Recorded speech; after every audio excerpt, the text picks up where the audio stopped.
When I was in the 4th grade, my friends and I had a secret clubhouse at our school. It was one of those places that only kids are stupid enough to try to get to. A small, sealed-off rectangle of space between an older, weathered brick building and a yellowed portable one. It was a non-place, a forgotten gap that whoever assembled the portable didn't know what to do with. To us, it was a secret realm that only we knew about. We called it the secret place.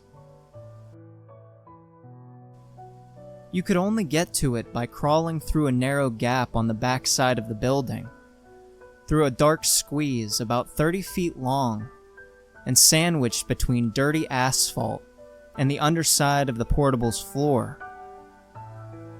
There were likely an uncountable amount of bugs in there, but usually a dry wind blew through it and kept the center clear of debris, which made accessing it an achievable feat for any grade schooler of sufficient bravery.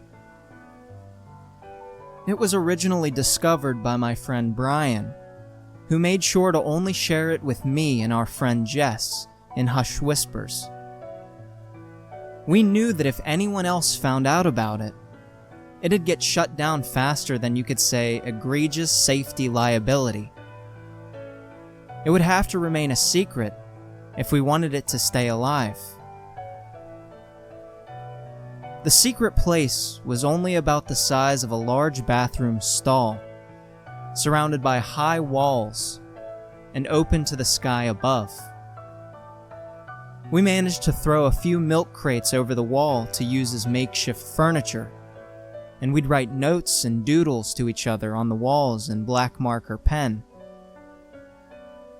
Over the 3 years we'd spend there, we'd cover those walls in scribbles, always making sure not to use each other's names, to maintain deniability in case it was ever discovered. In the secret place, of course, you could only use your secret name. It was one of the many rules we agreed on that helped keep the secret place safe. Usually, we spent at least one lunch recess a week there, sometimes even after school. We'd make sure to only meet randomly, less frequently if anyone seemed suspicious of us. There were a few close calls.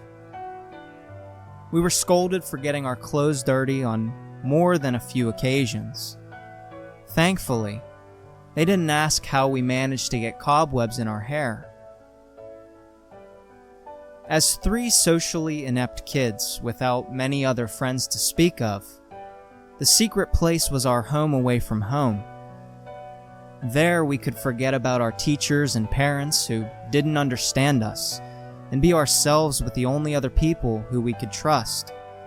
And surprisingly, we managed to keep it between ourselves until we all left elementary school. I grew up and slowly forgot about the secret place. Brian went to a different middle school, and the 3 of us all went to different high schools. Life happened. Friends came and went. I grew up and thankfully managed to develop some social skills, and by the time I graduated, Brian and Jess were distant. I still saw Jess on occasion, but we were just acquaintances now. I hadn't thought about Brian in years, until one morning I got an email saying he had sent me a Facebook friend request. I hadn't used Facebook in so long, I had forgotten that it even sent email notifications. After remembering my old password, I logged in and saw that he had sent me a message as well. It was one line. "Come to the secret place." I sent a reply, brushing off his weird message and asking what he had been up to in the nearly a decade or so since I had last spoken to him. Looking at his profile, I saw that he hadn't used it since he was a teenager. his last posts being back from around high school. After waiting a while for a reply, I just closed the tab and tried to move on with my day. Something about it gnawed at me, though. What the hell was he thinking, messaging me with some weird shit like that out of nowhere? What was he even doing these days? Was he just messing with me? I ended up messaging Jess. She replied back to me, and after catching up with each other, I asked her if she had heard anything from Brian. She replied that she hadn't. I was going to mention his weird message, but I hesitated. I'm not sure why I didn't say anything then. Either way, we chatted a bit, and I went to bed. The next morning, I still hadn't gotten a response from Brian.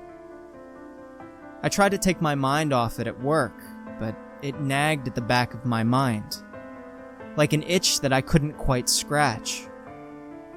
I even searched his name to see if he had died and I was being haunted, but that didn't seem to be the case.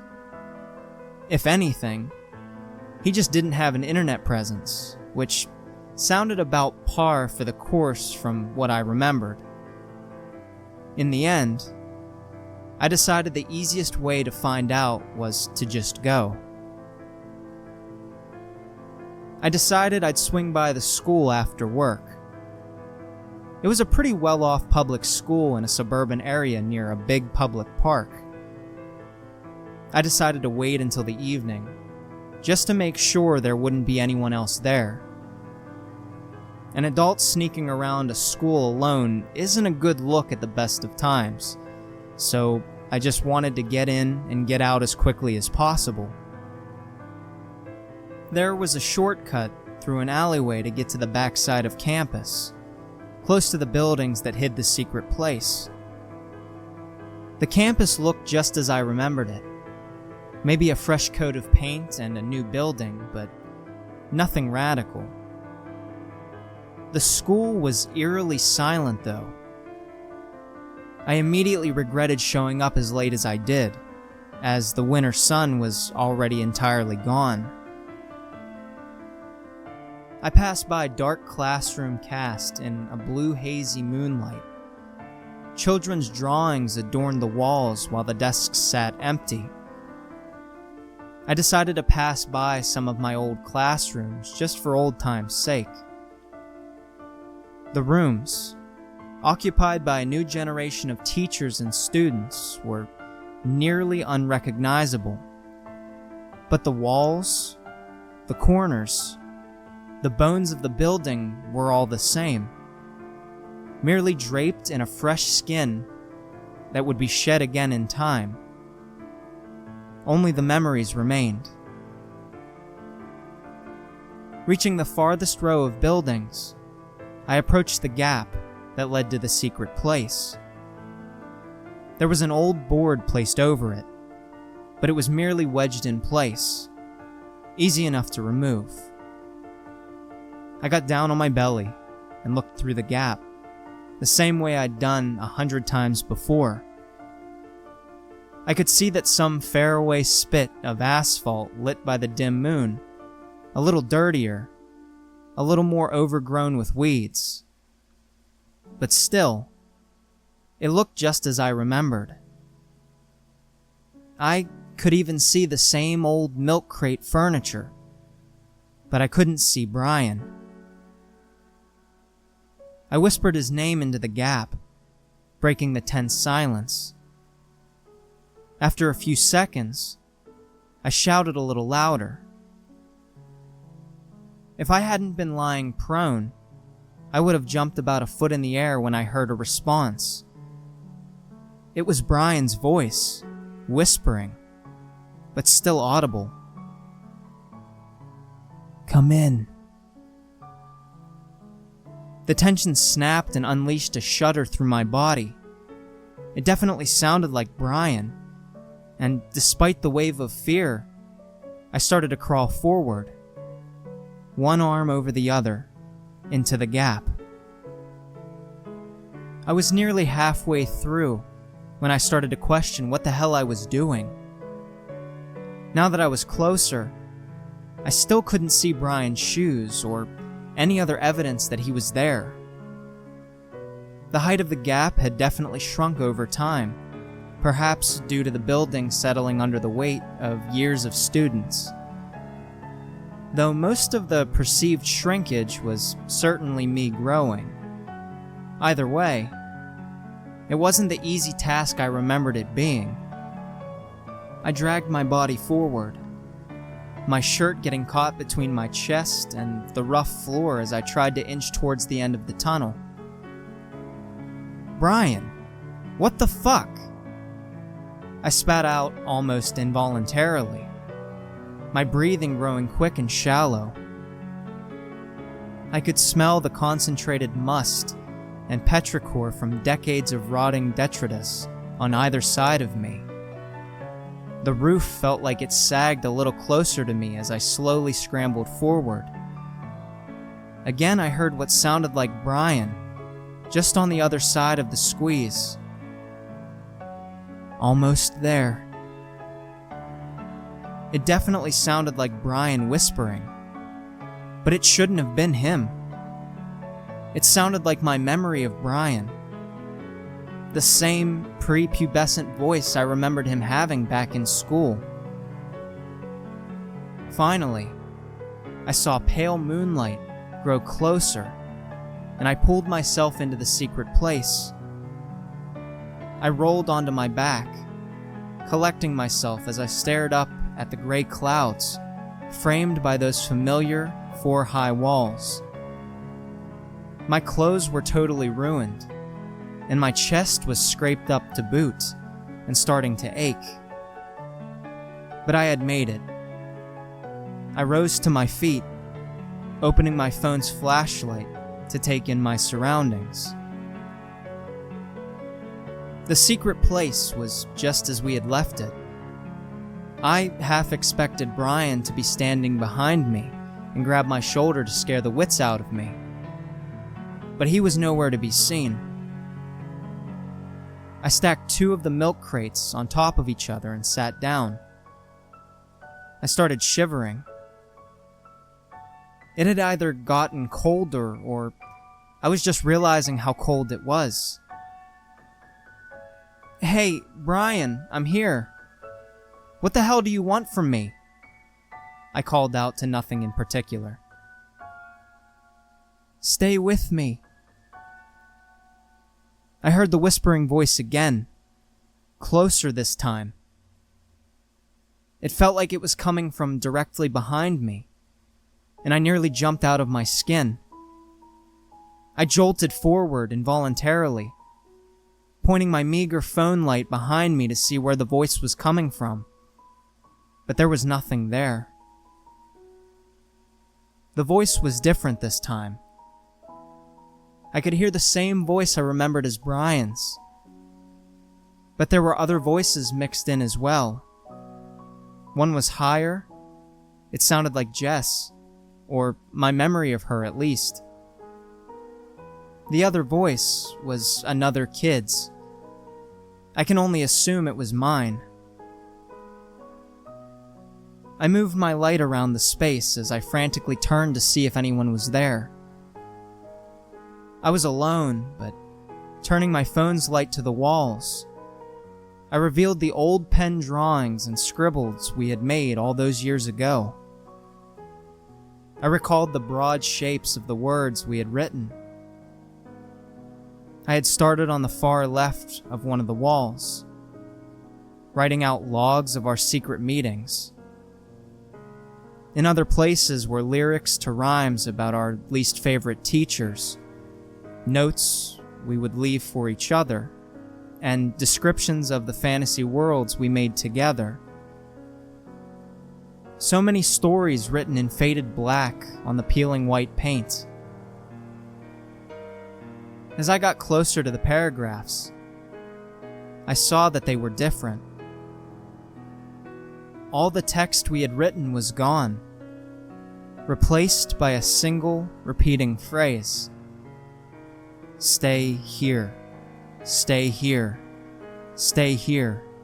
Stay here. Stay here. Stay here. It was repeated hundreds, thousands of times on every wall, replacing all the words we had written.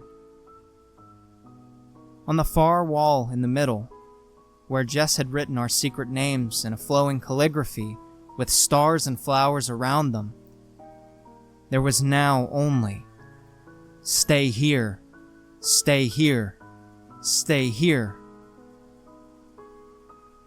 Not only was the text changed, but the old doodles we made also seemed to have taken on strange new forms.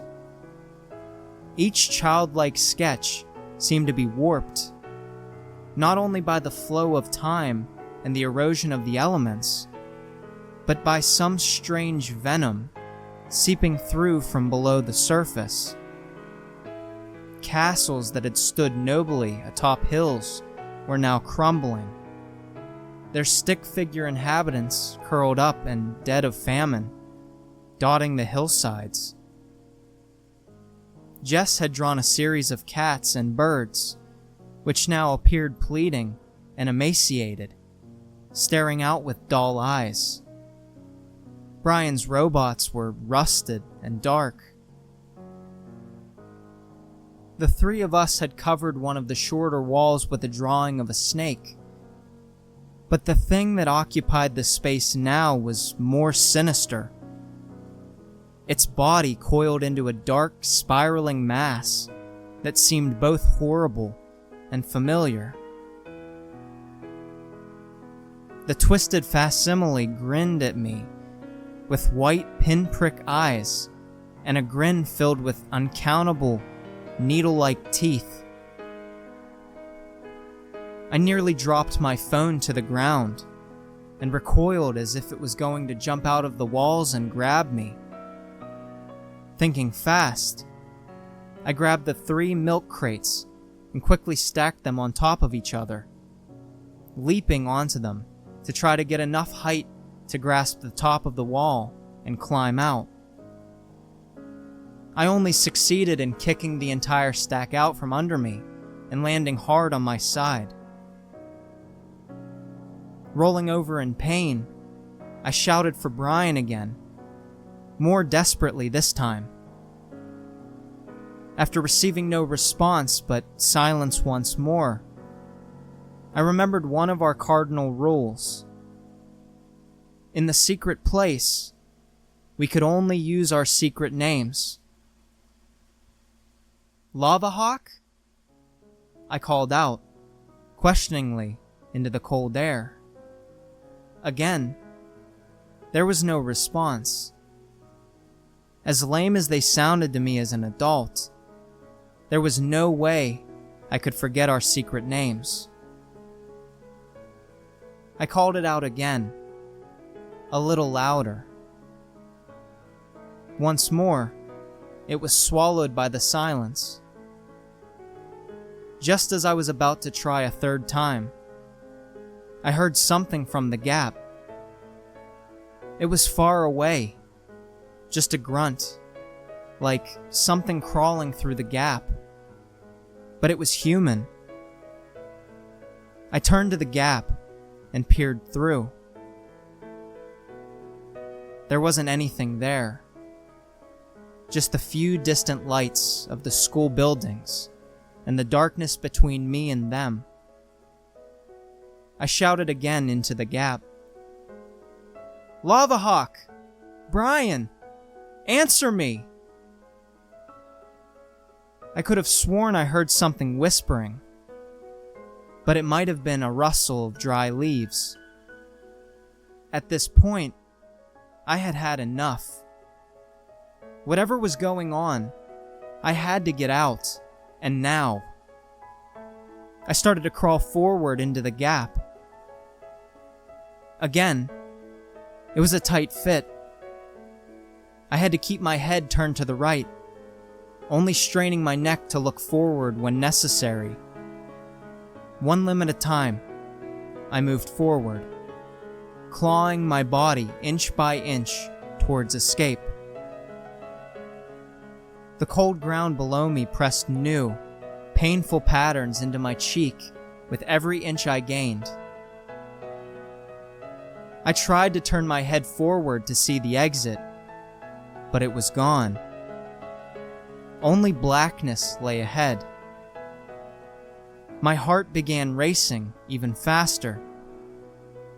Surely one of the lights just went out, or a cloud passed in front of the moon, or someone had just put the board back over the entrance, or my eyes hadn't yet adjusted back to the dark. The dark that pressed in around me from all sides. One limb at a time, I continued my crawl. I felt my skin tear as it scraped along the asphalt. I had to move my right arm up against my body to see behind me. The secret place was similarly engulfed by darkness. I was alone.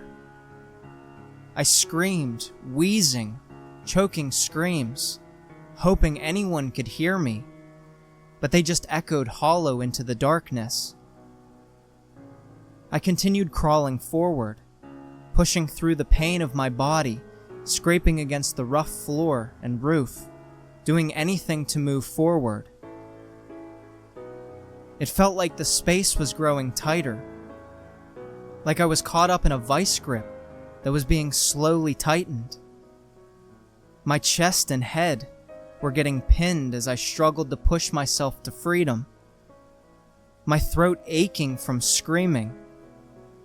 I could only choke and spit fruitlessly against the foul air.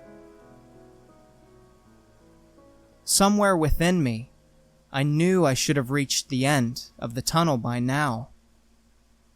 I had done this hundreds of times as a kid. I knew exactly how long it took to crawl through. I tried to ignore this feeling as long as I could, staring frantically into the darkness before me for any familiar shape. Eventually, all I could do was sob. Between the sound of my own exhausted body scraping forward, I heard something else in the distance. It was a faint scraping sound from somewhere deeper within that only served to riddle my mind with images of a long, scaly belly dragging itself around deep within the confines of the tunnel, and a maw lined with teeth. After a long time alone in darkness, I heard something else. A voice. Stormclover? A man's weak voice called out from somewhere ahead of me. Brian! Lavahawk? I called into the darkness, straining my neck to look forward. The voice gave a laughing sigh of relief. I sensed the shape of another person in the darkness. Oh my God, James, is that you? He sounded, thankfully, like a normal adult. But it was undeniably Brian. I crawled forward with renewed strength. What are you doing here? You told me to come here, dude. What the hell is going on? I said, reaching my arm forward to grasp him. He grabbed mine. I could feel dried blood on his palms. I got a text from Jess saying to come here. We can catch up later, though. Do you know how to get the hell out of here? I don't know. I didn't want to admit we were trapped, fearing that speaking it would make it true. We'll find a way out if we keep moving forward. But which way is forward? You're trying to leave the secret place too, right? He asked. My stomach dropped. Had we really somehow met up going opposite directions? I could no longer pretend to have a logical explanation for whatever was going on. Yeah, I don't know which way is out. I don't know how long I've been down here. I started to trail off as my breathing quickened. Okay, stay calm. We can figure this out, Brian said, holding my hand. Let's try moving this way. It feels a little less tight. Worst case scenario, we hit a wall that we can move along. He motioned our hands to the side. I took slow breaths, as deep as I could manage. Okay, you lead the way. Just keep close to me, and we'll make it out, he said as we shifted our bodies to crawl in the new direction. We both wanted it to be true, and we didn't really have another choice. We continued forward, inch by inch. To distract ourselves, we talked about high school, our careers, what we were doing now. It wasn't the easiest conversation to have physically, but it distracted us from the crushing weight of the gap squeezing around us. Brian was just as I remembered, able to crack a joke even in the worst situation imaginable. I wasn't sure if I was just hallucinating from exhaustion, but it seemed like he was right. The tunnel felt like it was slightly wider here, or at least it felt like chatting made the slow crawl a little easier. After what felt like hours, we heard something faint ahead of us. Somewhere in the distance, there was another voice. A woman's voice, shouting our names. Is that Jess? Brian asked. What direction is it coming from? Can you see her? I was struggling to breathe, but hearing the voice gave me a boost of adrenaline, and more importantly, hope. I think I see something. Follow me. He continued to crawl forward into the black abyss. I followed behind him, trying to keep in contact so I wouldn't lose him in the darkness. Jess' shouts grew louder, and we yelled back to her. My last ounce of strength was used to push my burning muscles forward, towards her voice. Eventually, I reached my hand out, and it was met by another. I got you! Jess pulled me out as Brian grabbed my other hand. They pulled me free from the gap, and we all collapsed to the floor, breathing haggardly. I rolled over, my eyes squinting against the pale moonlight shining down on the three of us. What the hell were you thinking? Jess stood over me, accusingly. You start talking to me out of the blue, and then send some weird-ass message about the secret place, and I show up to find the two of you. She trailed off, looking over our dirty, bloodied clothes. What even happened in there? I don't know, and I don't want to find out. Brian rose to his feet, shakily. The front of his clothes looked like they were ripped to shreds from being dragged across pavement for hours. Dark spots of blood dotting his graphic tee and jeans. With some effort, I got up as well. Let's get the hell out of here. Whatever's in there can stay there. As we turned to leave, I shared a glance with Brian. Beneath the dirt, scrapes, blood, and facial hair, I saw the same friend I had once known. I could tell from his eyes, he saw me the same way. We snuck off campus, meeting under a streetlight near where I had parked. We discussed what had happened, then started just talking about what had been going on in the years since we had last seen each other. After a while, we were back to laughing together like it was old times. At home, I took a long, hot shower and tended to my scraped skin. As far away as it already seemed that night, the pain kept it real. Even now, it feels like just another distant memory. We don't talk about it. Brian, Jess, and I. But we all remember. The secret is safe with us.